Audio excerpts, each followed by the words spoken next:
ती जी आपण मोदकासाठी पाली करतो त्याच्यासाठी एक गोळी घ्यायची आणि असे गोळी प्रेस करायची की तुमची पाली तयार होते. पूर्वीच्या बायकाचे हाताने करायचं होत्या त्याने हाताने पण तेवढी छान होते, पण हाताने एकसारखी कायम करतात म्हणजे चिकटत नाही त्याला. आणि आम्ही प्लास्टिक लावलं आहे ॲक्च्युली.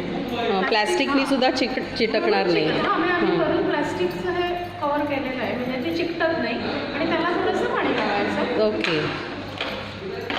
हे पण महत्त्वाचं आहे. तुम्ही डायरेक्टली मशीनवर केलं तर ह्याच्यामध्ये तर सतत चिकटत राहणार ते. बरोबर. प्लास्टिक लावून घेणं पण महत्त्वाचं आहे.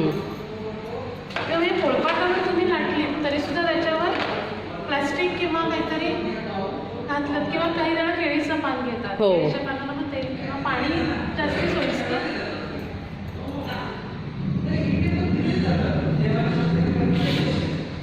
काळ जसं जसं बदलत गेला आहे तसं तसे नवीन आपल्याला आधुनिक पद्धतीचा वापर करणं सोयीस्कर.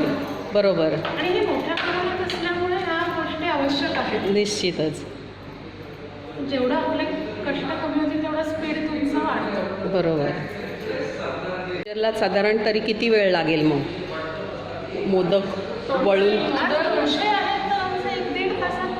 वळून होतील. वळून 50 झाले की एकीकडे घाणा उकडवत ठेवायचा. हां. ते 20 मिनिटं साधारण आम्हाला ठेवायला लागतं वाफवण्यासाठी. ते पण दाखवूया आपण. ते काढल्यावरती आपण एक ते पाणी घालतो वरून त्याच्यावर. म्हणजे ॲक्च्युली लोकांना असं जरा की पाणी घालणं वरतून ते पण दाखवतो तुम्हाला म्हणजे त्याच्यामुळे सॉफ्ट राहतं. बरोबर. संध्याकाळपर्यंत कुठेही त्याला चिरा वगैरे काहीही नाही आहे त्याच्यामुळे एकसारखं तुम्ही बघू शकता. एकसारखं आहे संपूर्ण थिकनेस त्याचा सगळीकडे सेमच आहे. आणि छान पातळ झाली तुमची बोटं मला वाटतं दिसत आहेत मागे. आणि मशीनमध्ये मळल्यामुळे तेवढी ती हलकी होते आणि फुलतो मोदक पण. ठेवलं आधी आधण ठेवलं आहे इडली पात्रामध्ये ज्याच्यामध्ये आपल्याला मोदक उकळवायला ठेवायचे. त्याच्यासाठी आपण पाणी आधीच गरम करून ठेवलं आहे. थोडंसं गरम चांगलं स्टीम वाफ आली की आहे मोदक त्या प्रमाणे उकळायला ठेवायचे. थोडे नाही ठेवायचे. थोडीशी वाफ यायला लागलेली आहे पाण्याला. हे आपण बरोबर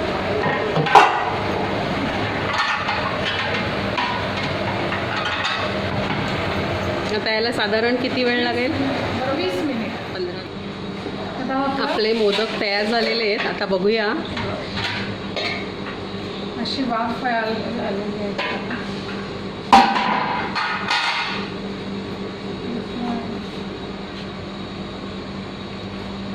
वाव, खूपच छान. थोडंसं पाणी आधी ऑलरेडी घातलेलं आहे. थंड पाणी आहे. त्याच्यात ती काढलं आणि थोडं वरून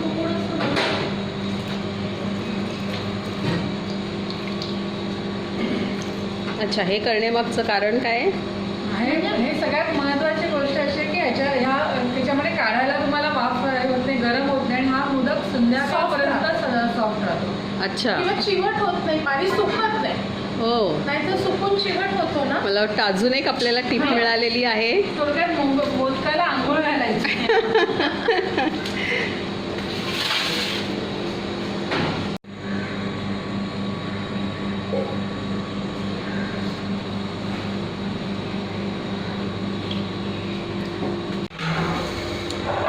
आपण बघतोय हे तयार झालेले मोदक आता ह्याच्यात काढून ठेवलेले आहेत. किती सुंदर झालेले आहेत बघा.